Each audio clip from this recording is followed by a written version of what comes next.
Hi guys, so hope everyone's okay. So we're just going to follow on from our boxing little video we done the other day of how to hold pads, and we thought we'd go up to the Thai pads today. So before we do it 3 ways, so nice and simple. So some of you will have Thai pads and a belly pad, others might just have Thai pads, and some of you might just have focus mitts. So we thought we'd just show you nice basic pad holding and how to do it in all 3 variations. So first of all, we're just going to go over how to hold the Thai pads just for some basic boxing shots, and then for the knees and for the kicks, so round kicks and teeps as well. So nice and simple, very similar how we hold it for the boxing pads. You're just going to meet the punch about 20%, so it's about 80% the puncher and about 20% the pad holder. So we want to try and hold it down the middle, let them throw their shots nice and long. Same for the cross, trying to meet it down the middle all the time. When she throws the hook, just hold it nice and tight. Try not to hold it like that or too high, about the striker's head height really. Let her throw the shots in. For the uppercut, lead uppercut, jab cross. So just keep meeting the shots. Let them hit the middle of the pads. Nice and easy. Cut. So for the elbows, virtually the same as how you hold it for the punches. All we're going to do is just make sure the pad's held down the middle, like down my centre line. As Laura throws her elbow, I'm just going to meet it in the middle. So she's going to step in to throw the elbow, I'm just going to meet it. So the point of the elbow hits the pad roughly around where the target line is all the time. So she's going to meet it down the middle, nice and strong in the shoulders. Just catch it there. Try not to pad slap too much because it's really annoying and they don't get to step in, so you want to make them come to you a little bit and just give them enough resistance that they get to hit nice and hard. So for the knees, we do 2 variations. We're going one if you've got a belly pad, so we do it one way for that, and then the simple variation if you've only got the Thai pads. So obviously it's going to be a hands up nice and high. We've got the belly pad, I'm going to bring the Thai pad over the front of the belly pad. I'm not going to hook it behind, I'm going to hold it on the front. As she throws her knee, I'm just going to hold the lead pad out, make her throw that knee nice and long. As the knee comes up, I'm just going to push down, give her a bit of resistance. Keeps my arms nice and safe, I'm not getting my shoulders smashed up. Equally, she's got enough force coming back that she can throw that knee nice and hard. So for the switch knee, hold the pad out, make her throw her hips forward. She's got a nice bit of resistance with the pad coming down.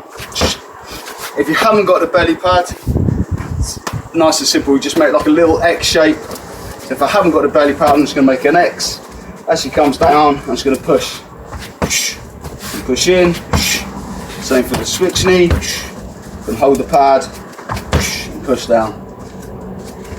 So if I haven't got the belly pad, just make a nice simple X shape, and then it gives them the same resistance and you're not getting smashed up in the stomach.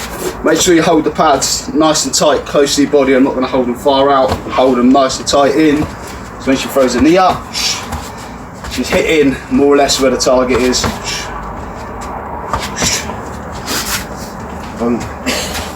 So for the round kick, nice and simple. If Laura goes in a stance, she's throwing her right kick, I'm going to step my left leg back, so it lets her throw that leg nice and long. All I'm going to do with the pads is make like a little V shape, like an A shape, over the front of the belly pad. Just going to let her throw the kick up. As she does that, I'm just going to push down a little bit. As the kick comes up, and push into that kick. Get used to stepping that foot back. It's easier than twisting your body round all the time. It can get real awkward, and that way sometimes you end up kicking the elbow. So if I step my foot back a bit as the kick comes up, got a nice flat surface on the pads to kick. The same for the switch kick. I'm going to step my right foot back, so you're going to throw a kick up, throw it nice and long. Just give that nice bit of force back every single time. If you haven't got a belly pad, as if by magic, you just put the pads in nice and tight, and the same thing. So as the kick comes up, you're just going to push down into that kick. So same sort of principle as the punches. Nearly fell over.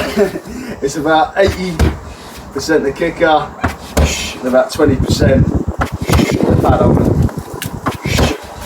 Easy. Cool. So for the teep, all I'm going to do, if I've got the belly pad on, I'm just going to hold the tie pad over the top of the belly pad like this. That way when the kicker throws up, Laura loves teeping by the way, so please excuse this. She can throw it up into the belly pad, and if the foot comes up, it's not going to slip and then kick me in the face, so I can catch it up there as well. So I'm just go a little bit higher. Nice. Good. An inch, or I can hold it this way for the left one, and in there. So obviously I'm a couple of kilos heavier than Laura, so she probably won't push me back that much. And just like keep that bit of resistance. If you haven't got a belly pad, as if by magic again, what you can do is go one flat and then one over the top, and that way they kick into the top pad, and I'm not going to get my arms smashed up too much. In there again, and go one more. Nice, easy. So we basically do the same stuff, so padding for boxing, elbows, knees, round kicks and teeps, but if you haven't got the tie pads or a belly pad, you've got focus mitts, which I think most of you at home have got. You can kind of do variations on the same pattern as that. So first one, boxing, just a quick recap. So remember, I'm just going to basically catch her hands down the middle, make sure she's got enough resistance so she can throw hard without hyperextending. Remember, don't make the two-headed monster. I want to catch down that centre line all the time. For the elbows, it's nice and easy to focus with. It actually throws it. Basically going to do the same thing. I'm going to kind of like high five her elbows. Just going to step in. I'm just going to catch. Yeah. On the left one.